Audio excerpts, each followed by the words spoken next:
has been hit by some significant rainfall over the last few days. For instance, this vision you're seeing on screen is from an intense storm that hit the Atherton Tablelands on Tuesday. Look at the gusts with this storm. That's sideways rainfall. Now, further to the south, a little bit more indicative of the tropics, Airlie Beach getting hit by ex-tropical cyclone Penny overnight and into Wednesday. You can see the gusty winds, and you can't really see it, but there's actually some pretty heavy rainfall falling in this vision as well. Now, that system will migrate north across parts of the Herbert and Lower Burdekin, where the heaviest of the rain will be over the course of Thursday and Friday, then shifting to the top end over the weekend. We'll also see storm outbreak for New South Wales, easing back by the time we get to this weekend and drying up for large parts of southern Australia. That's as heat develops. But we could see Penny make a return somewhere in the Timor Sea early next week. Bit of model uncertainty there, but it is possible that it could happen, so we'll keep a close eye on how that goes, because if that happens, we'll see yet another tropical cyclone, but this time, Penny will be a cyclone in 3 parts of Australian waters: the Coral Sea, the Gulf of Carpentaria, and that western region as well. Wouldn't that be something?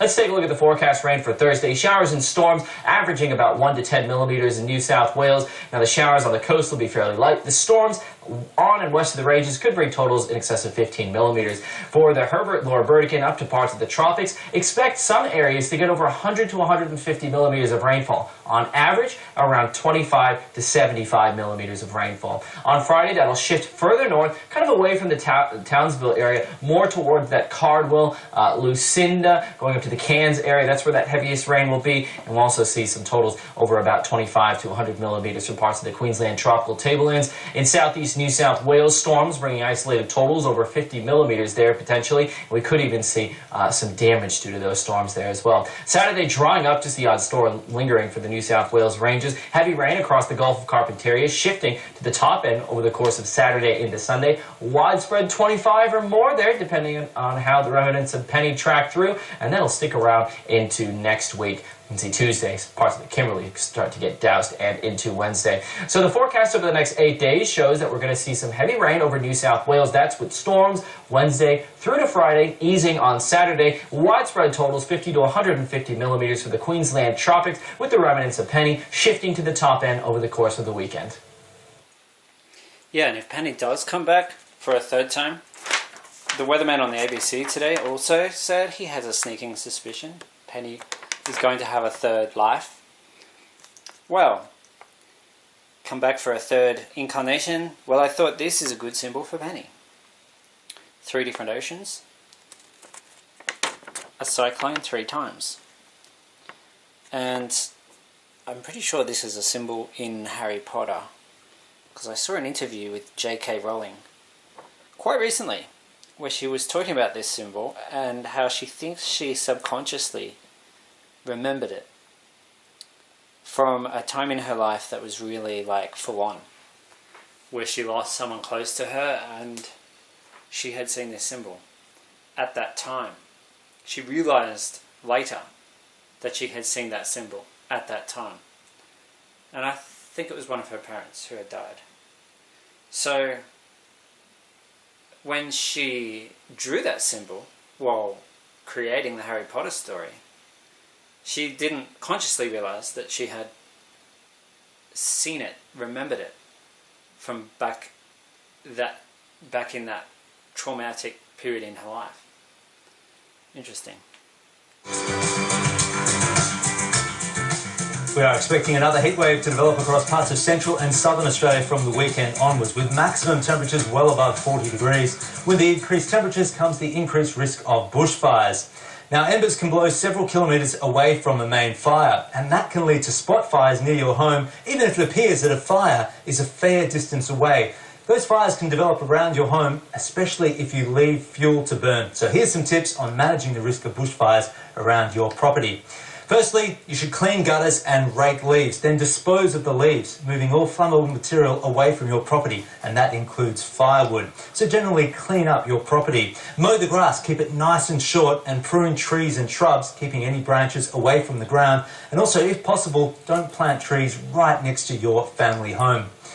Another one is to repair the missing tiles and seal any gaps and cracks in the walls, the windows and the doors. The idea here is to prevent any embers from entering your property and starting a fire. And if possible, try and seal the gap underneath your home. Many fires start when embers blow underneath the home and then start a fire from that location. Now, there are dozens of other tips that can be taken to manage the risk of bushfires around your property, and I recommend you visit your state, rural or country fire service website for more details.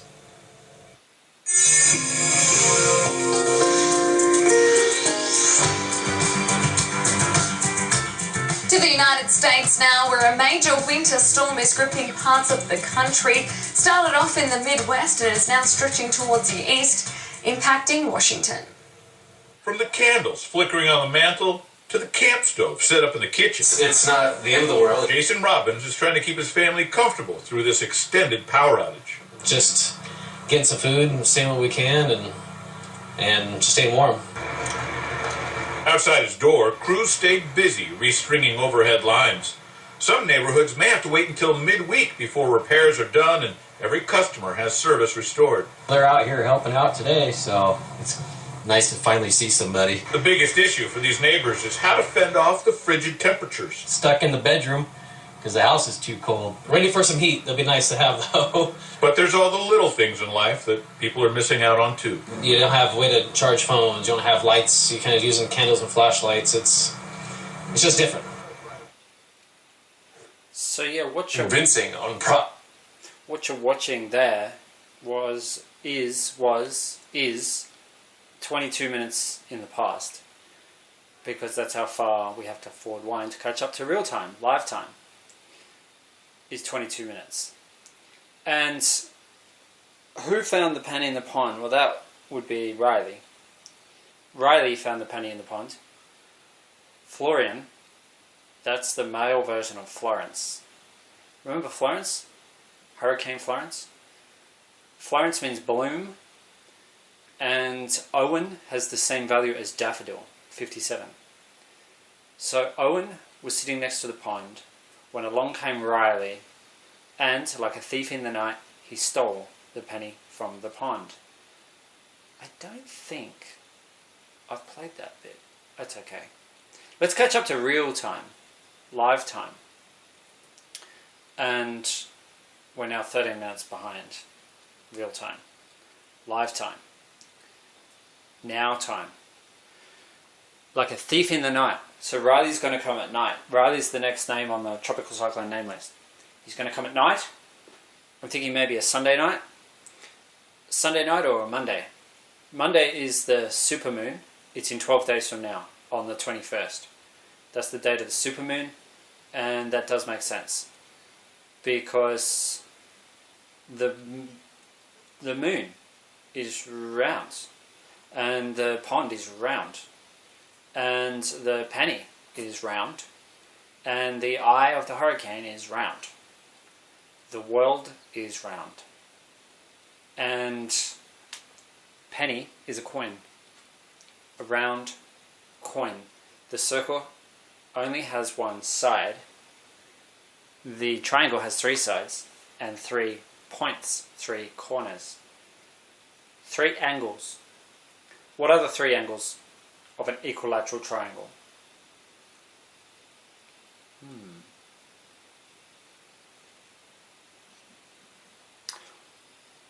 120 degrees. Up to here.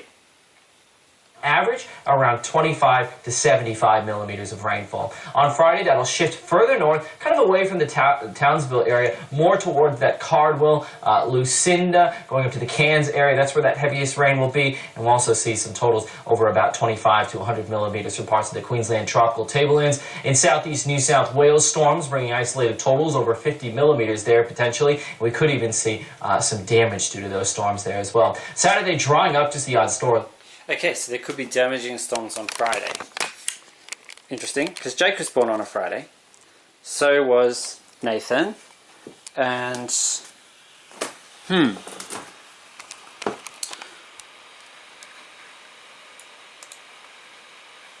I'm uploading right now. Uploading a onesie video. Flight 9, today's the 9th. And... O'Reilly. a Spanish connection to O'Reilly. Does make sense given that the Mirror Boy is part Spanish, part Italian, part Welsh, and part English. But the connection to Louisiana is the really interesting part, because Louisiana is where we had Tropical Cyclone Lily in 2002, just after the Mirror Boy was born. The Mirror Boy, there's two Mirror Boys. There's one named William and there's one named Nathan. Yes, a Mirror Boy with the same name as Nathan Breeze. The supermoon, this could be where we see Riley. Riley and Lily, and the supermoon on the 21st of January. Riley, the bad boy with the super bomb. Supermoon. Super bomb of Riley. Superbum. Lilium superbum. It's a type of lily.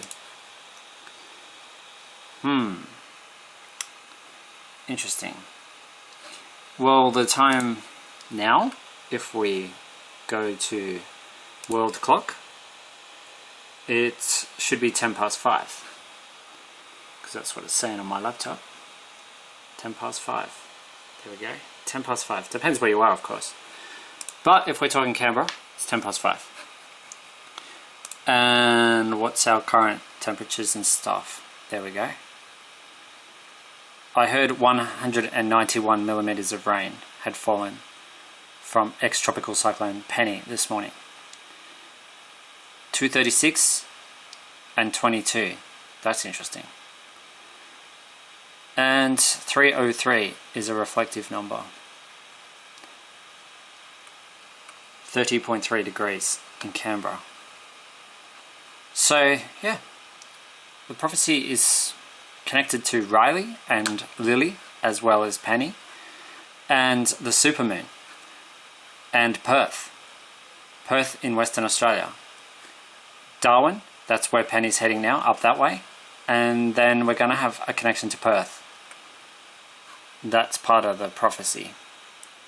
That's the part that connects to this, in a way, because there's already a connection between Indonesia and Perth. A volcano in Indonesia and Perth. And the next cyclone to be named by Indonesia will be Lily. Lili, Lily, spelt the same way as Hurricane Lily from 2002, September 2002, when the Mirror Boy was born. And where did Lily go? Hurricane Lily went into Louisiana. So there you go. A really strong connection and a really strong sign for both the Mirror Boys, William and Nathan.